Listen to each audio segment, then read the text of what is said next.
We've been a leader in banking for more than 100 years. You'll find us here, at home, on your phone, and everywhere you go. Renaissance Bank. Understanding you. Member FDIC. Equal housing lender.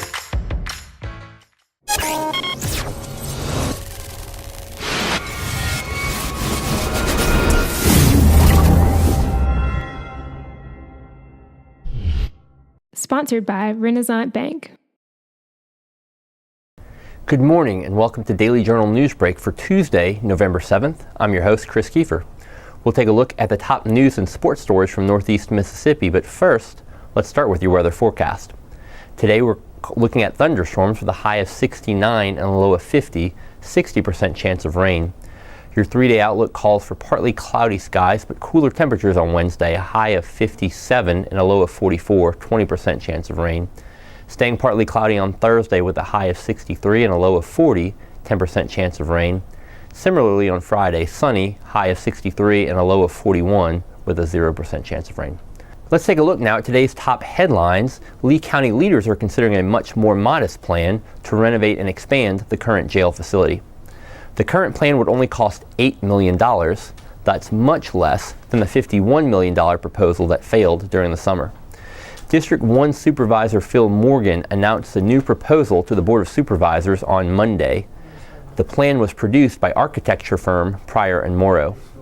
Even with the modest price tag, the proposal would still require property taxes to rise by about $1 million. That would increase property tax bills by about $10 for every $100,000 of home value. The proposal calls for the construction of a new 100-bed housing pod. It would bring the jail's capacity to about 300 inmates. The new pod would also contain medical facilities, a laundry room, and secure cells for mental health patients. The plan would allow for renovation and minor expansion of the current jail and administrative facilities. However, some supervisors voiced concern that the latest proposal is not sufficient to address the problems facing the jail. Supervisors are expected to vote on the proposal on November 20th. Law enforcement officials said the time to plan for an emergency like Sunday's deadly shooting in a Texas church is before it happens. Officials with the Tupelo Police Department said they will come to any church or business where they are requested and assess the security. They can point out things and make suggestions that might help. The Lee County Sheriff's Office will not address specific church campuses. However, officials there do speak to district and regional church gatherings about church safety. Lee County Sheriff Jim Johnson suggests churches use security cameras and have an evacuation plan. Johnson allows his off-duty deputies to work for churches to provide a uniformed presence. Not only does the deputy wear his uniform, the marked patrol car is also parked outside the church. The Tupelo Police Department allows off-duty officers to work security, but it has to be for private security duty. Among local churches, some opt for armed security to deter possible threats. Others use a less threatening approach by ensuring parking lots and other areas are closely monitored by church staff. C Spire pitched its Fast Fiber initiative during a luncheon in Tupelo on Monday. The plan would deliver 1 gigabit per second of high-speed fiber internet to businesses, starting at $200 a month. The company will also be rolling out the plan to 25 other Mississippi cities, one at a time. Those include Starkville, Corinth, and Oxford in Northeast Mississippi. C Spire Vice President of Business Solutions Alan McIntosh encouraged business owners and city officials to spread the word to businesses. C Spire does not offer fiber internet to homes in Tupelo. McIntosh said that would be done separately from this fiber to business initiative. He said the more fiber that is made available to businesses, the easier it becomes to connect homes.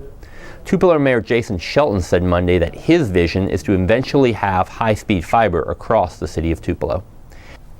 And in sports, Mississippi State quarterback Nick Fitzgerald believes he'll be able to have more success against Alabama than he did last season.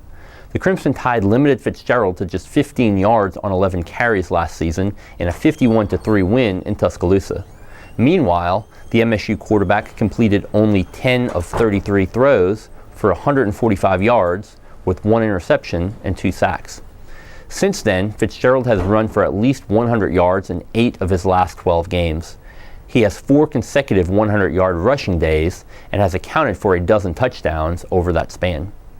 Now he's ready to showcase just how much he's improved since last year's game. The Bulldogs will host the Crimson Tide on Saturday night at 6. Fitzgerald said he enters this year's game with a lot more experience and knowledge. He's also confident that his teammates around him will go out there and make plays. Alabama has won 9 straight over MSU by an average of 24 points.